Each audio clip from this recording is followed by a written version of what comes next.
Այստեղ եկնել են նախնիները իմ, դարձել է այստեղ նյութը գաղափար, հագել է այստեղ երազը մարմին, չքնախ երազը, որ չունի կոպար։ Անի դու չես լոկ հողեղեն մի գանց, դու ինքդ ես ոգին մի ողջ ժողովուրդ, ամեն ձև այստեղ ոչ է գերազանց, ամեն ինչ այստեղ իմաստ ու խորուրդ։ Գրում է Ավետիք Իսահակյանը 1926 թվականին ընդ որում Վենետիկում։ Անի քաղաքը միջնադարյան Բագրատունյաց Հայաստանի մայրաքաղաքը իր ամենաբազմազան, իմաստային, հետաքրքիր դրսևորումներն ունի հայ գրականության մեջ։ Ինչու է այս քաղաքը այսքան շատ սիրվել եւ տարբեր ընթերցումների ենթարկվել։ Այսօր զուգահեռ ընթերցումներ հաղորդման շրջանակում այս մասին խոսելու ենք գրականագետ Արքմենիկ Նիկողոսյանի հետ։ Ողջույն Արքմենիկ։ Մենք վաղուց մոտենում էինք այս թեմային, տարբեր թեմաների շրջանակում իհարկե անդրադարձել ենք քաղաքներին, քրոնոտոպին, Ողբեդեսիոին, վերջերս Հրանտ Մաթևոսյանի թափանցիկ էսեի համատեքստում նաև անդրադարձանք Երևանին ու Անիին եւ իսկապես մոտենում ենք այս շատ խորհրդանշական քաղաքին։ Այ դու որ տեքստը հատկապես կհիշես եւ ընդհանրապես ես էլ երբ պատրաստում էի հաղորդմանը մտածում էի արդյոք Անիի նկատմամբ այս պաշտամունքը գրական այս պաշտամունքը ձևավորվեց Խաչատուր Աբովյանի շնորհիվ թե ինչ այդ էլ կար։ Չէ, միանշանակ Խաչատուր Աբովյանի շնորհիվ, այստեղ մի շատ կարևոր պարագա կա, որը պետք է հաշվի առնենք, ես դրան առիթ ունեցել եմ ժամանակին անդրադառնալու, ընդհանրապես Խաչատուր Աբովյանը ոչ միայն մեր նոր գրականության հիմնադիրն է, հա, նոր լեզու եւ այլն եւ շատ հատույթների հիմնադիր ըստ էության Բերք Հայաստանում, այլ նաեւ լեզու, այո, այլ նաեւ գրականության երկու քաղաքների հիմնադիրն է ըստ էության, գրականության Երևանի, որը սկսվում է Խաչատուր Աբովյանով եւ չէր կարող չլինել գրականության Անիի, հա, այս փոխկապակցումը եւ հետագայում, եթե մենք մեր գրականության ընթացքը դիտարկենք, քաղաքային այսպես սևեռումի տեսանկյունից, հատկապես պաշտամունքի արտարծման, դրանց խորհրդանշացման տեսանկյունից, ապա կտեսնենք, որ այս երկու քաղաքներն են գլխավորը, Երևան եւ Անի, հետո որոշակի ցավագին իրողությունների մեջ միանում է նաեւ Կարսը, ինչ որ առումով, բայց Երևանն ու Անին իհարկե չեն զիջում դիրքերը, եւ երկու դեպքում էլ գործ ունենք հիմնադիրի հետ Խաչատուր Աբովյան։ Մի շատ կարեւոր բան էլ պետք է հաշվի առնենք, ըստ ամենայնի Աբովյանը կամրջում է Անիի միջնադարյան ընկալումները եւ Անիի նորօրյա ընկալումները դառնալով յուրօրինակ այսպես գիծ, որտեղ ամփոփվում է եւ որտեղից մեկնարկում է։ Ինչու է Աբովյանով սկսվում, որովհետեւ ուզենք թե չուզենք, խոստովանենք թե չխոստովանենք, նաեւ հետագա ընթերցումներն էլ իհարկե գրական դափաստում են Անիի հանդեպ այնուամենայնիվ մեր միջնադարյան մատենագրության մեջ որոշակի վերապահում կա։ Եվ եթե հաշվի առնենք մանավանդ այն, որ միջնադարի մեր տաղերգության, քնահերգության կարևորագույն ժանրերից մեկը ներբողյանն էր, հա, եւ այդ ժանրի պահպանված նմուշներում ինչի ասես, որ ներբող չի ձոնվել, այ ինչ որ եկեղեցիների, տարբեր հիմնարկությունների, տարբեր անձանց եւ այլն մոկացի մյուսները, հա, հազարավոր ներբողյաններ կան եւ Անի քաղաքը ունի իր ներբողյանը ըստ ամենայնի եւ մեր մատենագրության մեջ էլ, պատմագրության մեջ էլ Անիի շուրջ շատ զգուշորեն են խոսում, որովհետեւ այստեղ էլ նաեւ որոշակի նաև միջնադարյան մտածողության ընկալում կար, ընդհանրապես մեր պատմիչները հատկապես հայ ժողովրդի հետ կապված, հա, բոլոր դժբախտությունները, չարիքները միշտ պայմանավորել են Աստծո խոսքից հեռացումի պատճառով եւ Անին այդ առումով որքան էլ շքեղ, որքան էլ վաճառաշահ, հա, որքան բայց ասում է տիեզերա հրճակ։ Նաև տիեզերա հրճակ, հա, 1001 եկեղեցով եւ այլն, այնուամենայնիվ ինքը կործանված քաղաք է, այնուամենայնիվ եւ այդ կործանումը անպայմանորեն միջնադարյան մատենագրության մեջ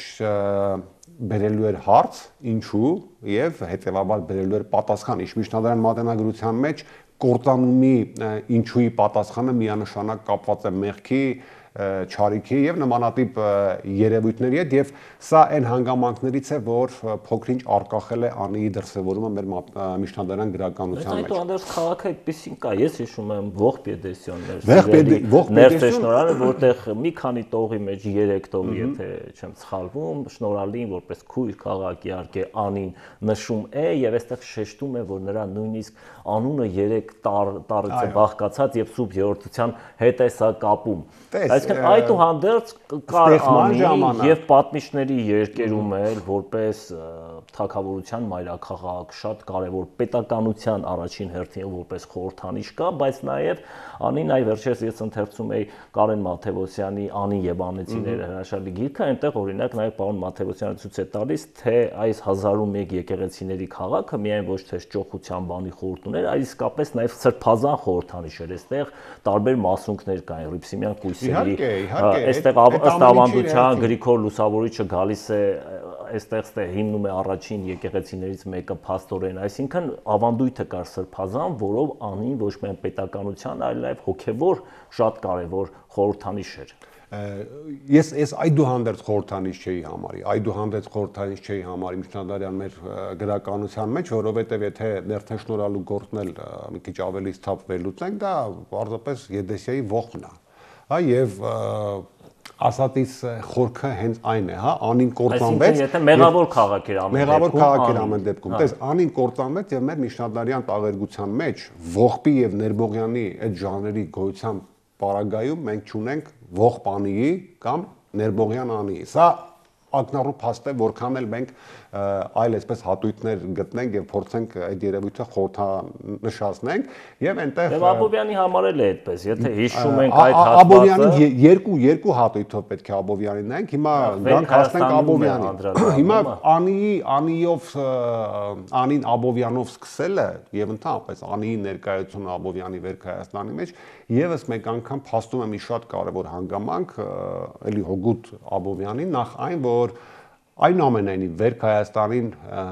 պետականության տեսլականի վեպ է, սա մեկ, որովհետև աղասու հատված է թե հիշենք անի ավերակների մոտ եւ ընդհանրապես այն դրվագումները, որ կան վերք Հայաստանում անի մասին, դրանք հենց այդ այ արդեն գործ ունենք այդ խորհրդանշացման փաստի հետ։ Անին փաստորեն դառնում է հայոց պետականության խորհրդանիշը։ Այդ պահին ավերված, բայց Հարնումի, չգիտեմ, վերածնունդի հեռանկարով ունենալով ներուժ եւ հնարավորություն դառնալու իրական պետականության կենտրոն եւ բառացիորեն դա կա, որ անին առաջարկում է աղասին, որպեսզի արեմտահայ գաղթականները մնան այնտեղ։ Ռեալ դրանք նաեւ լուծումներ են, մենք խոսել ենք այլ առիթով նաեւ Աբովյանի տնտեսագիտական, հա, տնտեսական առաջարկների մասին Հայաստանի վերաբերող եւ անիի կտորը դրա մեջ մտնում է։ Բացի այդ մենք գործ ունենք նաեւ ուղեգրական մի հատվածի հետ, որ պահպանվել է Աբովյանի,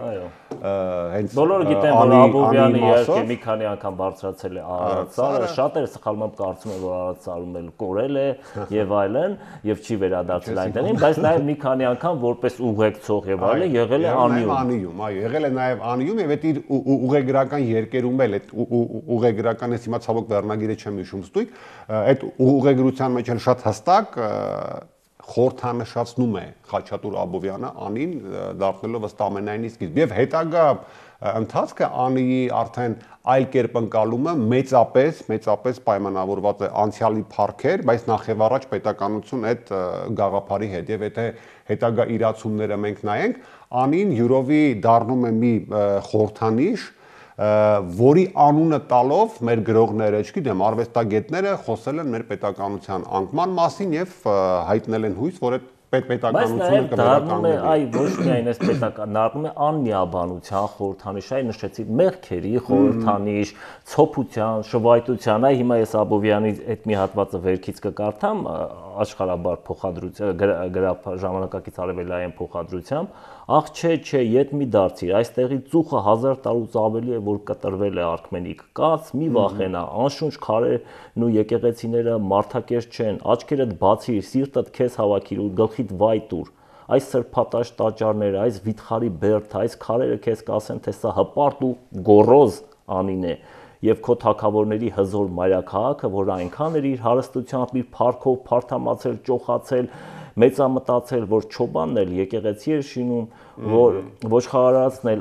արծաթե պայտերով, ընտիր կոշիկներով էր ման գալիս եւ այլն եւ այլն։ Տեսնում ենք գոռոզ եւ մեծամիտ։ Այստեղ արդեն քաղաքի բայց նաեւ ցավը իհարկե, հիշում ենք, որ ներողություն աղասին գալիս է եւ իր համար ուղակի բացահայտում է սլացքները, հետագայում Հրանտ Մաթեոսյանը կասի գլխատված սլացքները, այս սլացքները, եկեղեցիները, գմբեթները, պարիսպները ու այդ իրականության այդ ժամանակի համար եւ նույնիսկ այսօր շատ տպավորիչ։ Տես Աբովյանի այս հատվածում այդ շատ կարևոր հատույթը կա, որը եւ ժամանակին մատենագրության մեջ կար եւ հետագայում ամենակենտրոնական հարցերից մեկն է եղել, այդուհանդերձ ինչու կործանվեց Անին, հա, որտեղ մենք ունեցել ենք մեր հայոց պատմության մեջ դեպքեր, երբ որ ունեցել ենք պետականության անկում, թագավորության վերացում եւ այլն, բայց դրանք չեն ուղեկցվել մեծ քաղաքների կործանմամբ։ Հա, հիշենք Վաղարշապատը, չգիտեմ, դվին այդ քաղաքները թագավորությունների անկումից ինչ որ վատ իրադարձություններից հետո մեր պետության, մեր ժողովրդի համար այս քաղաքները շարունակել են գոյատևել, ապրել, շարունակել են այդ իրենց մեծությունը, ակտիվությունը պահպանել։ Այստեղ իսկապես առեղծված է դա պետք է որ սպառնար այդքան մեծ ամբողջ աշխարհով ըստ ամենայնի հռչակված, որտեղ կան վկայություններ, չէ, որ տարբեր վաճառականական խմբեր, չգիտեմ, ճանապարհներ անցնում էին Անիով եւ Անին ըստ ամենայնի նաեւ վաճառականական կենտրոն էր, հա, շահույթի, ձեռքբերումների մի տեղ, որտեղ որը լինել է շատ կարևոր էր բոլորի համար եւ Անիի կործանումը իսկապես առեղծվածային է եւ մատենագիրների շատերը հետագայում նաեւ մեր բանաստեղծներն նաեւ արձակագիրներն են ահա Անիի վարքու բարքի մեջ են փորձել գտնել այդ կործանման պատճառը եւ Աբովյանի մատնանշած այդ ցոփությունը, շվայտությունը, որ արկա է եղել, հա, այդ քաղաքում դա իդեպ շատ հրաշալի դեպք է հովի կառուցած եկեղեցին, որը մեկ այլ համատեքստում հպատության բանի առիթ կարող է տալ, չէ, բայց սա տես Աբովյանի խոսքի համատեքստում դիտարկում է որպես այդ ցոփության, շվայտության խորհրդանիշ եւ Անիի կործանման պատճառներից մեկը։ Սա այդ ցոփությունը, շվայտությունը եւ մյուս հանգամանքները ըստ էության նաեւ դառնում են այն հիմնակարերը, որով եւ Աբովյանը եւ հետագայում Անին պետականության դիրքերից մեկնաբանողները դիտարկում են որպես մեր պետականության կորուստի կարևորագույն պատճառներից մեկը, հա, եւ հետագայում նաեւ այդ վերականգնումի տեսանկյունից ամեն կերպ փորձ են անում նման սխալները չկրկնել։ Բայց Աբովյանի հետ որոշակիորեն բանավիճում է Ռաֆին Անի պոեմով եւ ես էլի մի հատված ընթերցեմ տես այդ քաղաքն է գեղեցիկ Անի թագն ու պսակը Սուրբ Հայաստանի դրանով մի օր կպարծենար Շիրակ բայց այժմ նա լացում է նորա ավերակ կար մի ժամանակ հզոր Բագրատունիկ ունեին այստեղ շքեղ արքունիկ որ ուր աշոտ սմբատ արքան շաննշա տարածում էին միշտ սարսափ եւ ահ Եվ յուր կենսատուս Տինքեն Ախուրյան ոռոգում էր դաշտեր անհուն անսահման, գոհ էր մշակն Աստծո բարիքներով առատուլի էր նրա ճոխ սեղան։ Հետո իհարկե գայս է ողբերգությունը, բայց այստեղ ինչով է բանավիճում, որովհետև ասում է 1001 եկեղեցի են կառուցել, եթե այդքան էլ կամ իմաց դպրոց կառուցեն եւ կրթությունը եւ այլն զարգանար Անիում, հնարավոր է որ այս կործանումը չէ եւ Ռաֆին ասում է ոչ, լավ էլ մեղքով չի կործանվես, հա, որովհետև լավ էլ պաշտամունք ունեին, այսքան եկեղեցի են կառուցում այդուհանդերձ Հա, այսինքն Ռաֆին բերում է իր ժամանակի համար բնականաբար Աբովյանին շատ մոտ ժամանակի համար եւ իր ուրեմն ստեղծագործության, փիլիսոփայության համապատասխան ուրիշ առանց կրթություն, գիտություն, զարգացում եւ այլն, բայց Անին նաեւ ձեռագրական կարևոր կենտրոն էր, կրթության եւ գիտության կենտրոն էր ամենայն հավանականությամբ այս ժամանակներում։ Ամենայն հավանականությամբ, բայց տես մենք տես այսինքն միայն վաճառաշահ քաղաք չէ, որպես շատ կարևոր բան կա, որ դրա դեմ է խոսում, այդուհանդերձ։ Ես չեմ ասում չեն եղել եւ այլն։ Պարզապես տես կա կարող լինել այսպիսի հոգեբանական վիճակ նաեւ, հա, ունենան այդ բոլոր կենտրոնները, բայց դրանք լինեն այնքան որ հավուր պատշաճի եւ այդ քաղաքում ապրող մարդկանց հոգեբանության, չգիտեմ, արժե համակարգի մեջ չմտնեն։ Դες մենք ունենք Կիլիկյան հայոց թագավորության օրինակը։ Էլի կործանված հայոց պետականությունն է, չէ՞, թեկուզ հայկական լեռնաշխարհից դուրս, հա, եւ այլն։ Մենք այսօր եթե